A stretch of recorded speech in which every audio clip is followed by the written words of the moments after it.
செய்திகள் தொடர்கின்றன. பேராசிரியர் வெள்ளை வாரணனார், மகாவித்வான் ராகவயங்கார் மற்றும் உடுமலை நாராயணகவி உள்ளிட்ட 21 தமிழ் அறிஞர்களின் மரபுரிமையருக்கு 1,15,00,000 ரூபாய் பரிவுத் தொகையை முதலமைச்சர் கலைஞர் இன்று வழங்கினார். தமிழ் சான்றோர்களின் நூல்களை நாட்டுடைமையாக்கும் திட்டம் தமிழக அரசின் சார்பில் முதலமைச்சர் கலைஞரால் தொடர்ந்து நடைமுறைப்படுத்தப்பட்டு வருகிறது. இதன்படி இந்த ஆண்டு 27 தமிழ் அறிஞர்களின் நூல்கள் அரசுடைமையாக்கப்பட்டு அவர்களின் மரபுரிமையருக்கு 1,65,00,000 ரூபாய் பரிவுத் தொகை வழங்கப்படும் என்று முதலமைச்சர் கலைஞர் அறிவித்தார்.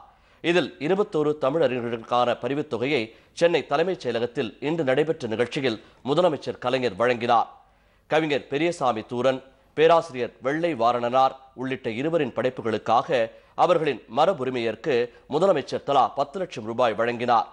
மகாவித்வான் ராகவயங்கார், திரு உடுமலை நாராயணகவி, திரு அண்ணல் தங்கோ, திரு அவ்வை சண்முகம், திரு லாசா ராமாமிர்தம், திரு வல்லிக்கண்ணன், திரு வானமாமலை, கவிஞர் புதுவை சிவம், திரு ராகவன், திரு தோமுசி ரகுநாதன், திரு சக்திதாசன் சுப்பிரமணியன், டாக்டர் சஞ்சீவி, திரு முல்லை முத்தையா, கவிஞர் சுந்தரம், கவிஞர் மீரா, புலவர் முகமது நயினார் மரைக்காயர், திரு சு சமுத்திரம், திரு கோவை இளஞ்சேரன், பேராசிரியர் சுப்புரெட்டியார் ஆகிய 19 தமிழறிஞர்களின் படைப்புகளுக்காக அந்த சான்றோர்களின் மரபுரிமையர்களுக்கு தலா 5 லட்சம் ரூபாய் பரிவுத் தொகையை வழங்கினார். கும அண்ணல் தங்கோ அவர்களுடைய குடும்பத்தின் சார்பாக நாங்கள் பரிவுத் தொகையை 5 லட்சம் ரூபாய் பதிவுத் தொகையை தமிழக அரசினுடைய முதல்வர் மாண்புமிகு கலைஞர் அவர்களுடைய திருக்கரங்களாலே பெறுகின்ற பேரு எங்களுக்கு கிடைத்திருக்கிறது.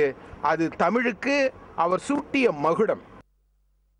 இந்த ஆண்டு அரசுடைமையாக்கப்பட்டுள்ள மேலும் 6 தமிழறிஞர்களின் மரபுரிமையர்களுக்கு உரிய சான்றாவணங்களை வழங்கிய பின்னர் ஏற்கனவே அறிவித்தபடி பரிவுத் தொகை வழங்கப்படும் என்றும் அறிவிக்கப்பட்டுள்ளது.